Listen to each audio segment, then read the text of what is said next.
नमस्कार, स्वागत है आपका हमारे इस यूट्यूब चैनल पर। मैं मुनमुन श्रीवास्तव आपका हार्दिक अभिनंदन करता हूँ। दिल्ली विश्वविद्यालय में एकेडमिक काउंसिल और एग्जीक्यूटिव काउंसिल के चुनाव प्रचार चल रहे हैं और बड़े ज़ोर शोर से चुनाव प्रचार हो रहा है। हमारे साथ हैं सुनील शर्मा, जो कि दयाल सिंह कॉलेज में पॉलिटिकल साइंस के प्रोफेसर हैं और 2 बार एकेडमिक काउंसिल के सक्रिय मेंबर रहने के बाद अब एग्जीक्यूटिव काउंसिल के लिए भाग्य आजमा रहे हैं। स्वागत है सुनील जी हमारे चैनल पर। धन्यवाद मुनमुन जी। सुनील जी, कौन सा ऐसा मुद्दा है जिसको लेकर आप चुनाव प्रचार में अपने लिए आश्वस्त हैं? देखिए, दिल्ली विश्वविद्यालय के अंदर बहुत लंबे समय से मुद्दे तो एक जैसे ही हैं, लेकिन उनको देखने का दृष्टिकोण, उनको काम करने का दृष्टिकोण और उनको बनाए रखने के दृष्टिकोण के आधार पर एनडीटीएफ इस बार मुझे प्रत्याशी बनाते हुए चुनाव में उतरी है। दिल्ली विश्वविद्यालय के अंदर प्रमोशन, परमानेंट अपॉइंटमेंट और जो है पेंशन के मुद्दे यहाँ लंबे समय से लंबित थे, लेकिन इन पे लोगों ने इनको मुद्दे बनाया, उनको समस्याओं को गिनवाया, लेकिन कभी हल करने की कोशिश नहीं की। एनडीटीएफ ने अपना सफल प्रयास किया है और आज के समय में जब हम मुनमुन जी आपसे बात कर रहे हैं, बड़े गर्व के साथ कह सकता हूं कि एनडीटीएफ के सफल प्रयासों से आज दिल्ली विश्वविद्यालय में पेंशन कोई मुद्दा नहीं रहा है और प्रमोशन में भी एक आधे किसी केस को छोड़कर छुटपुटे जिस व्यक्ति का जिस भी स्तर तक का, यानी कि सीनियर प्रोफेसर तक का भी विभागों में जो ड्यू है प्रमोशन, वो सबको मिला है। अभी 4-5 महीने पहले हमने बड़ी सोच समझकर, क्योंकि एक विशेष मुद्दे को लेकर जिसको लेकर यहाँ आंदोलन भी हुआ था इसी वाइस रीगल हॉल में और 2019 में इसको ऑक्यूपाइड किया गया था और वो लंबा आंदोलन चला था। उस मुद्दे को लेकर यहाँ पर कुछ पार्टियों ने लोगों को 7 साल तक उस मुद्दे का बंदी बनाए रखा, लेकिन अभी इस बात को कितने दिन तक, क्योंकि हमारे एडवोक साथी रिटायर होने लगे थे, तो हमने इस पर बड़ा कठिन फैसला लिया और वो कठिन फैसला था कि हमारा जो एनडीटीएफ का हमेशा से ही मुद्दा रहा रेगुलराइजेशन का, उसको शुरू करवाने की मुहिम हमने शुरू की। और आज जब मैं आपसे बात कर रहा हूँ, अपने इस छोटे से कार्यकाल में, यानी कि 4-5 महीने के समय के अंदर ही दिल्ली विश्वविद्यालय के ऐसे पिछले 100 साल के इतिहास में, क्योंकि 100वां साल मना रहे हैं, ऐसा 4-5 महीने का कोई कार्यकाल नहीं रहा होगा जब 1200 के करीब नियुक्तियां इस छोटे से समय के अंदर हुई होंगी। और यही हमारा मुद्दा है। हम मुद्दों को केवल उठाते नहीं हैं, समस्याओं को केवल गिनवाते नहीं हैं, लोगों में अफवाहें केवल फैलाते नहीं हैं, हम लोगों को झूठी चिट्ठियों के बहाने से बरगलाने की कोशिश इलेक्शन के टाइम पे नहीं करते। यहाँ रोकना चाहूँगा आपको। हाँ, एक चिट्ठी जो है वो मनीष सिसोदिया ने भी जो है वो डीयू के वाइस चांसलर को लिखी थी और वो चिट्ठी बड़ी चर्चा में आई कि एब्जॉर्प्शन होना चाहिए, और अब आप लोगों ने एब्जॉर्प्शन का मुद्दा छोड़ दिया है। देखिए, एब्जॉर्प्शन का मुद्दा किसी ने नहीं छोड़ा था। मैं बताना चाहता हूँ, बहुत सारी चीज़ें हमें डूटा में आने के बाद, जब बागी जी के नेतृत्व में डूटा में हम आए और उनको प्रेसिडेंट बनाया 26 नवंबर 2021 को, तो हमें बात पता चली कि पिछले नेतृत्व का सहारा लेकर हमारे दिल्ली यूनिवर्सिटी के नॉन टीचिंग के कुछ एम्प्लॉय सुप्रीम कोर्ट में गए, उस केस को बेस बनाकर, जिस बेस पर पूरा एब्जॉर्प्शन का मूवमेंट लड़ा जा रहा था, जो उमा देवी केस जिसकी बात आप जिक्र करना चाहते हैं। और मैं आपको बताऊं कि वो केस वे लोग सुप्रीम कोर्ट में हार गए। हार जाने के बाद अब हमें ये फैसला करना ही था कि इस मुद्दे पे कितने दिन हम जो है इस बात को चलाए रखें। और दिल्ली विश्वविद्यालय में ऐसे एडवोक रिटायर रहे, ये कोई मतलब एक अन्यायपूर्ण जो व्यवस्था बन गई थी एडवोकिज्म, उसके खात्मे का प्रण एनडीटीएफ ने और एनडीटीएफ की लीडरशिप ने लिया और हम उस मुहिम में लगे हुए हैं। बात आपने की चिट्ठी की। देखिए, चिट्ठी किस दबाव में आई है मुनमुन जी, आपको भी पता है। ठीक ये वही दिन था जब महाराजा अग्रसेन कॉलेज के प्राध्यापकों ने अपने सैलरी ना मिलने के ऊपर बूट पॉलिश करने के लिए अपना विरोध प्रदर्शन का एक माध्यम चुना था, और उससे इतनी ये दिल्ली गवर्नमेंट जो है वो घबरा गई कि उन्होंने एक ऐसा अविवेकपूर्ण और गैर कानूनी नेचर का एक लेटर वाइस चांसलर साहब को लिख डाला, जिसमें उनकी कोई भी यहाँ पर वो सही तरीका बनता भी नहीं था लिखने का। देखिए, दिल्ली यूनिवर्सिटी एक सेंट्रल यूनिवर्सिटी है मुनमुन जी, आप जानते हैं, लंबे समय से आप लोग इस बात से जुड़े हुए हैं दिल्ली विश्वविद्यालय से।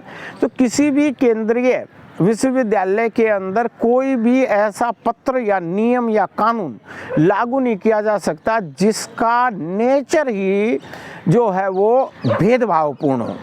उस चिट्ठी के अंदर क्या जुमला छोड़ा है?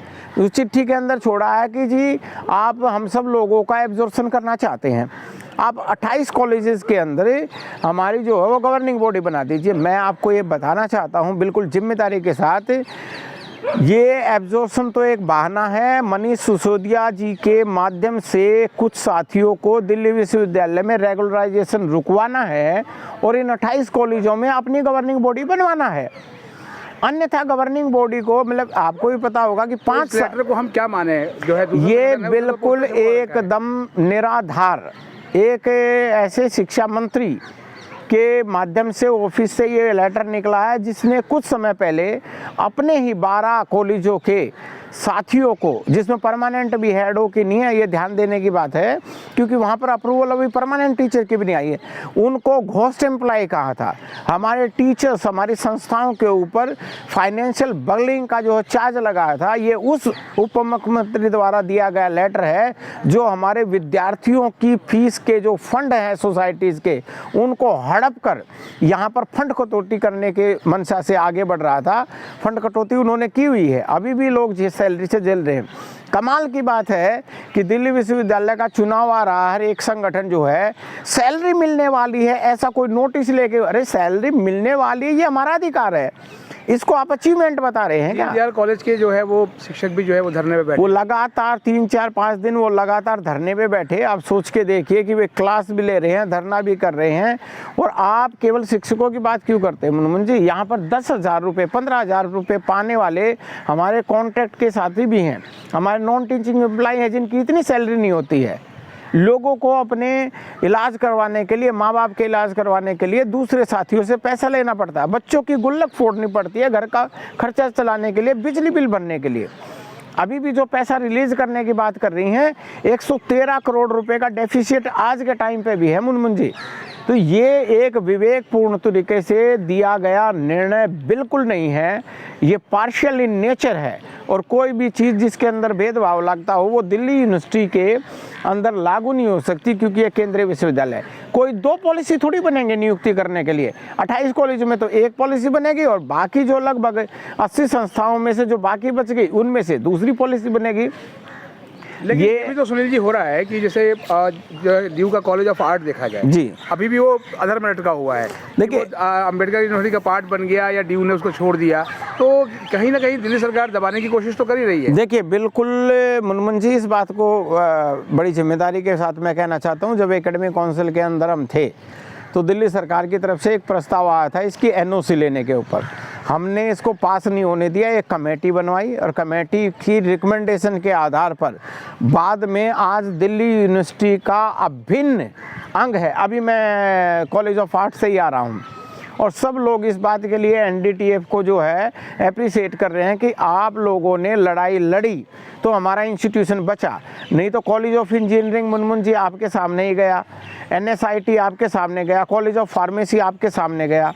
हम NDTF वाले लोग जो कार्रवाई करने में, काम करने में विश्वास रखते हैं, जब डूटा में आए तो हमने कॉलेज ऑफ आर्ट्स को नहीं जाने दिया, चाहे उसके लिए हमने कोई लड़ाई लड़ी हो। और आज मैं उस कॉलेज में गया, सब लोग खुशी से हैं और NDTF के काम को अप्रिशिएट कर रहे हैं, और आज वो अभिन्न अंग है। और अभी 9 तारीख को वो अपने LIC के कॉलेज के अंदर जहाँ उनका सेंटर होता है वो सारे साथी वोट दे के आएंगे।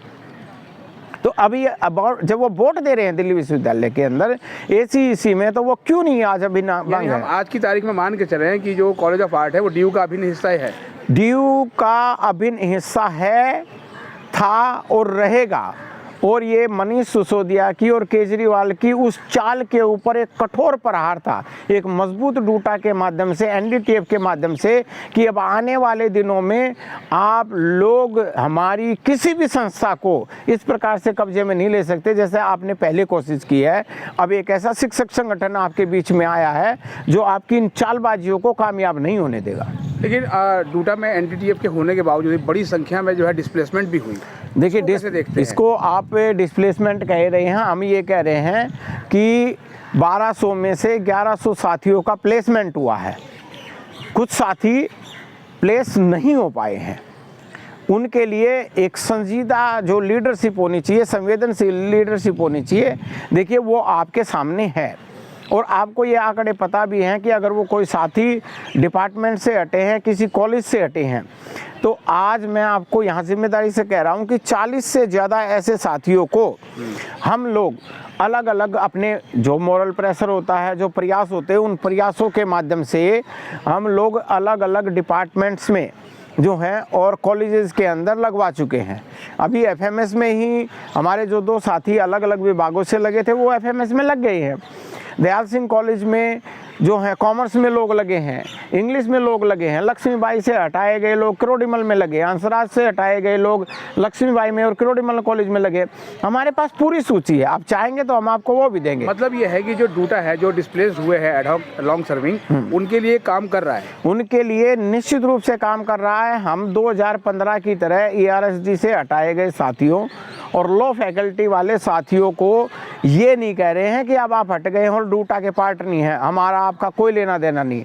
बहुत संजीदगी से वो हमारे पास आते हैं, हम पर विश्वास जताते हैं और उनका ये विश्वास अभी बना हुआ है। मुनमुन जी, मैं आपको बता रहा हूँ कि उनको इस विश्वविद्यालय के अंदर न्याय मिलेगा। इसलिए हम दम ठोक कर इस बात को इस बार के लिए कह रहे हैं कि जितने एडोक साथी दिल्ली विश्वविद्यालय में आज के समय में विभिन्न कॉलेजों और विभागों में काम नहीं कर रहे हैं, उससे ज़्यादा पोस्ट, कहीं ज़्यादा पोस्ट अभी भी दिल्ली विश्वविद्यालय में है। सारे दिल्ली यूनिवर्सिटी के एडोक टीचर 2023 के अंदर परमानेंट होने ही हैं, कोई नहीं रोक सकता, मैं आपको बता रहा हूँ।